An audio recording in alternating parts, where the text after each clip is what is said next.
Bienvenido a un nuevo podcast resumen del libro Profetas y Reyes de Elena White. Hoy, capítulo 17, el llamamiento de Eliseo.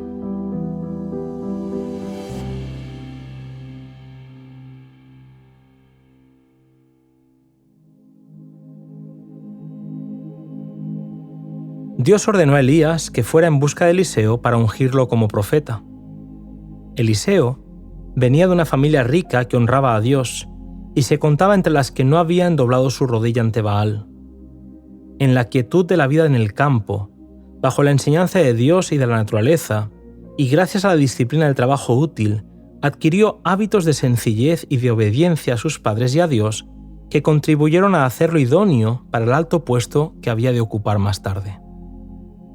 Eliseo poseía capacidad para ser dirigente entre los hombres y la mansedumbre de quien está dispuesto a servir. Era tranquilo y amable, y sin embargo, enérgico y firme. Íntegro y fiel, tenía el amor y temor de Dios. Su ejemplo evidencia que cada acto de la vida es una revelación del carácter, y únicamente aquel que en los deberes pequeños demuestra ser obrero que no tiene de qué avergonzarse, puede ser honrado por Dios con una invitación a prestar un servicio más elevado. Elena White recuerda que el que considera que no tiene importancia la manera en que cumple las tareas más pequeñas, demuestra que no está preparado para un puesto de más honra.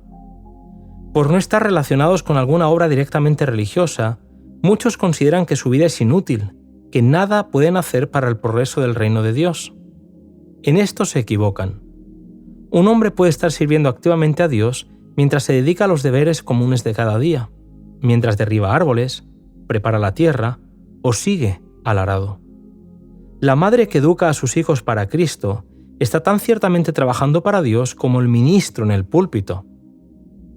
El éxito no depende tanto del talento como de la energía y de la buena voluntad.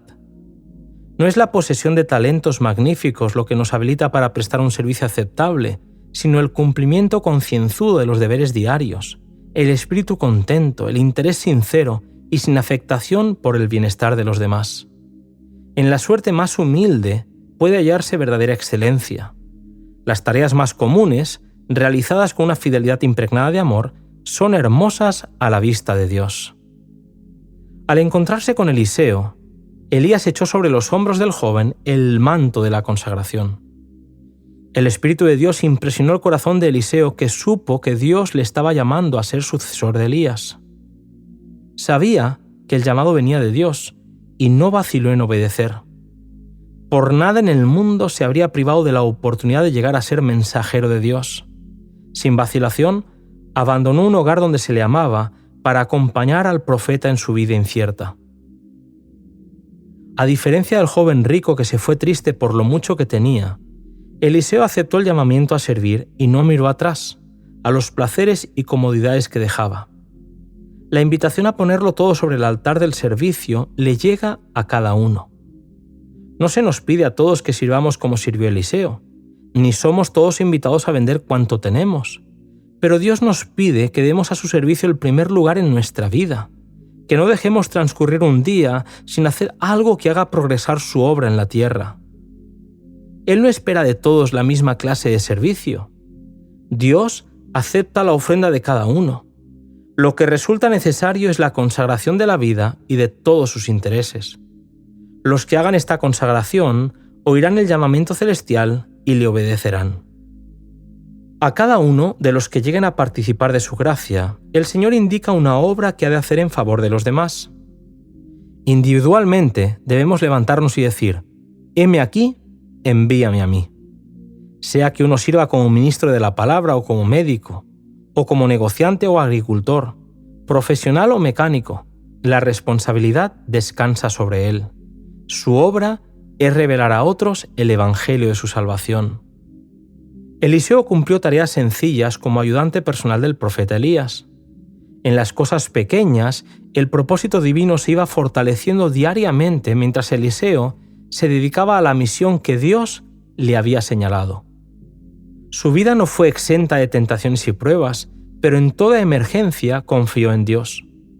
Habiendo puesto la mano en el arado, estaba resuelto a no volver atrás, y a través de pruebas y tentaciones demostró que era fiel a su cometido. El ministerio abarca mucho más que la predicación de la palabra. Significa preparar a los jóvenes como Elías preparó a Eliseo. Los obreros jóvenes e inexpertos deben ser preparados por el trabajo realizado en relación con estos experimentados siervos de Dios. Así, aprenderán a llevar las cargas. Los que se dedican a dar esta preparación a los obreros jóvenes prestan un servicio noble. Los jóvenes a quienes se otorga el privilegio de asociarse con obreros fervorosos y piadosos deben aprovechar en todo lo posible sus oportunidades. Deben ser humildes, fieles y obedientes, y estar dispuestos a sacrificarse para adquirir mayor idoneidad para Dios. Durante varios años después del llamamiento de Eliseo, él y Elías trabajaron juntos, de modo que el hombre más joven iba adquiriendo diariamente mayor preparación para su obra. Como sucesor de Elías, Eliseo debía esforzarse por guiar a Israel en sendas seguras mediante una instrucción paciente y cuidadosa. Su trato con Elías, el mayor profeta que se conociera desde Moisés, le preparó para la obra que pronto debería hacer solo. Elías había sido usado por Dios para destruir males gigantescos. Había tenido que reprender severamente males fragantes. Había condenado a Acab y a toda su casa, y había reprendido a Ococías cuando éste había buscado ayuda en Baal-zebub, dios de Ecrón. Restableció las escuelas de los profetas establecidas por Samuel. En ellas había instruido a los jóvenes acerca de su alto privilegio de mantenerse lealmente fieles al Dios del cielo. Mientras Eliseo acompañaba al profeta en su gira de servicio de una escuela a la otra, su fe y su resolución fueron probadas. Elías le invitó a volverse a casa de sus padres, pero Eliseo no quiso separarse de su maestro mientras hubiese oportunidad de adquirir mayor preparación para servir. Habiendo llegado al Jordán, Elías le dijo a su discípulo: «Pide lo que quieras que haga por ti, antes de que me vaya». Eliseo no solicitó honores mundanales ni algún puesto elevado entre los grandes de la tierra. Él anhelaba una gran medida del mismo espíritu que había acompañado a Elías durante su ministerio. Sabía que nada que no fuese el espíritu que había descansado sobre Elías podría hacerle idóneo para ocupar en Israel el lugar al cual Dios le había llamado. Con pasión dijo: «Te ruego que pueda tener una doble porción de tu espíritu».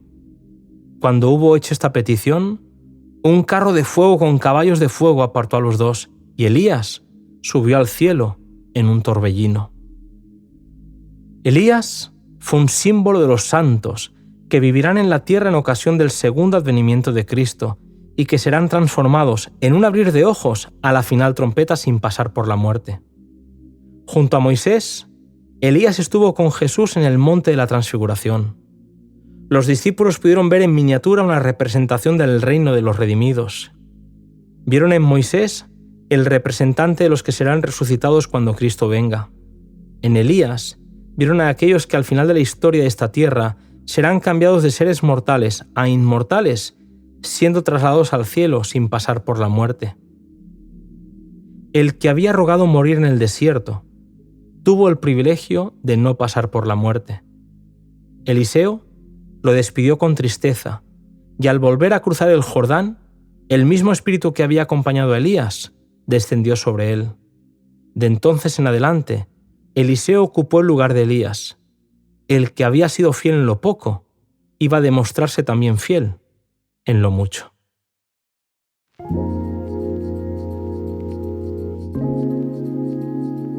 Llegamos, querido amigo, al final del presente capítulo, pero seguimos disfrutando de la lectura de este apasionante libro. Próximo capítulo: la purificación de las aguas.